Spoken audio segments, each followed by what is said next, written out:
Muda, rambu-rambu Islam selalu menjadi pedoman keluarga pelopor kebangkitan ini.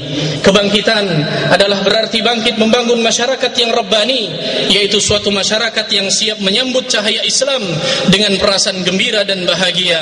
Mereka adalah masyarakat yang bertauhid kepada Allah Subhanahu wa taala, menghambakan diri hanya padanya. Mereka adalah masyarakat yang adil dan menunaikan semua hak kewajiban setiap anggotanya. Kebangkitan adalah berarti bangkit menegakkan keadilan, asas dari ketentraman dan keselarasan hidup, karena kezaliman hanya akan membawa perselisihan, keonaran, bahkan pertumpahan darah. Kebangkitan adalah bangkit menggali potensi umat yang menyatu padukan dalam satu ikatan yang dilandasi manhaj yang haq, yang bertumpuh kepada Al-Quran dan As-Sunnah sebagaimana yang dijabarkan para pendahulu kita. Kebangkitan adalah bangkit untuk taat dan patuh kepada Allah Subhanahu wa taala, dan bangkit menolak semua kedurhakaan dan kemaksiatan kepadanya. Allahu Akbar walillahil hamd. Konsekuensi dari hal itu adalah bahwa kita harus lebih semangat lagi untuk belajar tentang Islam, karena dengan ilmu yang kuat dan sahih, insyaallah umat ini akan terbentengi dari pemahaman yang menyimpang yang sengaja hendak dihembuskan oleh musuh-musuh kaum muslimin. Kaum muslimin yang dirahmati dan dikasihi oleh Allah Subhanahu wa taala. Menegakkan kebenaran adalah tanggung jawab kita semua, termasuk para insan pers. Masa ini kita menyaksikan betapa berkuasanya media mengarahkan dan mengatur opini publik, hingga yang benar bisa menjadi salah dan yang salah bisa menjadi benar. Dalam kesempatan yang mulia ini, kami menyerukan agar saudara-saudara kita yang bergelut di media selalu menjadikan akhirat sebagai landasan berpikir dan bertindaknya. Alangkah indahnya dunia jika diisi dengan tontonan yang sekaligus menjadi tuntunan membangun moral dan akhlak yang mulia.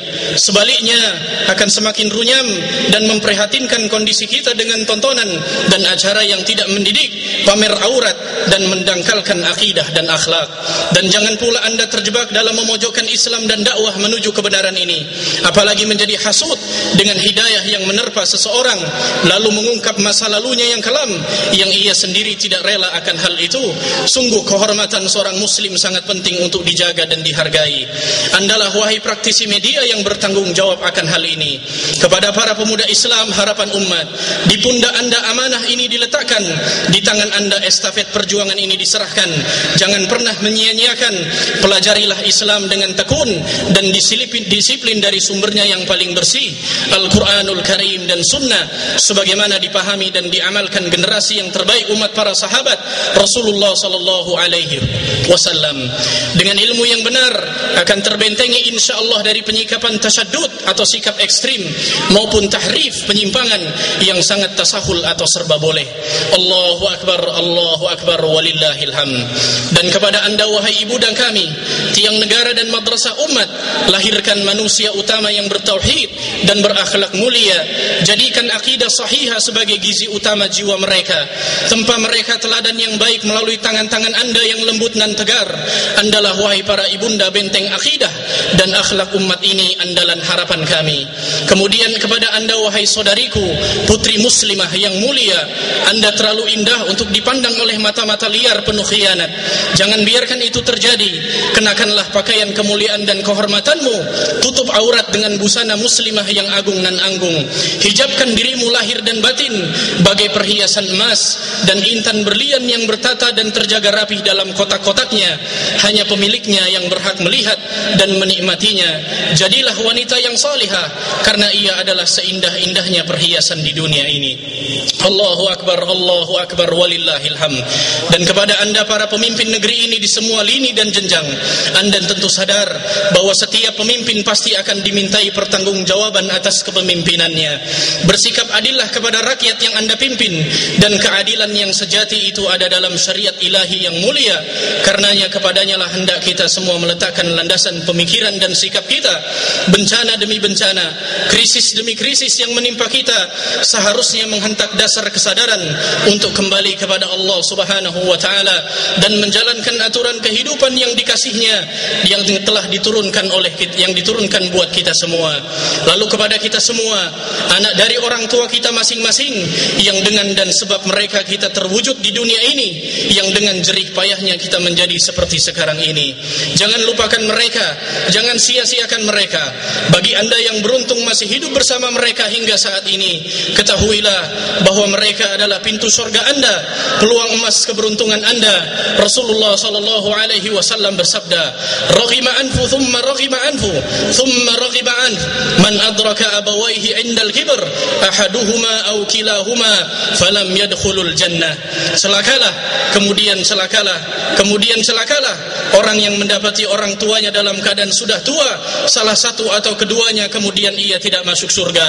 Berbaktilah kepada mereka, kunjungilah, berikan senyuman terbaik Anda, penuhi apa yang Anda sanggupi dari kebutuhannya. Sebelum datang waktunya semua itu tidak dapat lagi Anda lakukan, dan tinggal hanya doa yang Anda dapat kirimkan buat mereka. Jangan sampai Anda telah menginjak garis kedurhakaan di saat Anda tidak menyadarinya. Akhirnya, marilah kita menundukkan jiwa dan raga kita kepada Allah Subhanahu wa taala, Rabb yang maha bijaksana dan maha mulia, seraya mengakui segala dosa dan kenistaan kita di hadapannya, karena tidak ada sesuatu pun yang kita sembunyikan darinya. Ya Allah, wahai Zat yang maha perkasa, tolonglah saudara-saudara kami yang terzalimi di setiap jengkal bumimu ini. Sesungguhnya Engkau maha kuasa untuk itu. Rahmatilah mereka, orang-orang yang tertindas, yang tidurnya tidak pernah lelap di tengah dentuman ledakan dan desingan peluru. Berilah pertolongan-Mu pada mereka yang bernaung di tenda-tenda pengungsian, terusir dari negeri kampung halamannya karena tetap tegar menyembah-Mu dan tidak menyembah yang lainnya. Ya Allah yang maha pengasih, janganlah Engkau timpahkan musibah pada mereka karena dosa-dosa kami. Ya Allah, berikanlah rahmat-Mu pada negeri ini, curahkanlah petunjuk dan hidayah-Mu untuk para pemimpin-pemimpin negeri ini. Ya Allah, agar mereka dapat berlaku adil pada kami, berikanlah pada mereka rasa takut padamu yang menghalanginya berbuat zalim dan aniaya. Sesungguhnya tidak ada tempat untuk mengeluhkan masalah kami kecuali padamu, ya Allah. Ya Allah, jangan biarkan negeri kami ini terjajah oleh siapapun yang memusuhimu, ya Allah. Tegakkanlah panji-panji kebenaran di atas bumimu yang bernama Indonesia ini, ya Allah. Ya Allah, kasihi dan sayangi kami.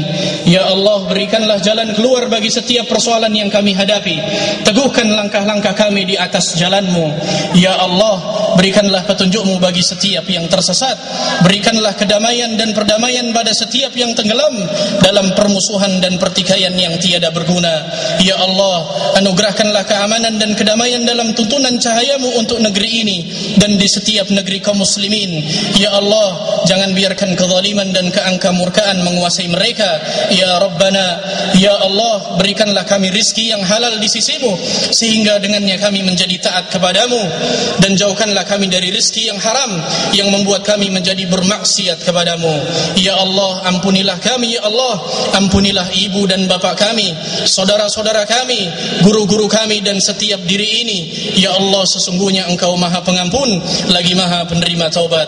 Rabbana la tuzigh qulubana ba'da idh hadaitana wa hab lana min ladunka rahmah innaka antal wahhab. Rabbana atina fid dunya hasanah wa fil akhirati hasanah wa qina adzaban nar. Subhana rabbika rabbil izzati amma yasifun wa salamun alal mursalin walhamdulillahi rabbil alamin. Wassalamu alaikum warahmatullahi wabarakatuh.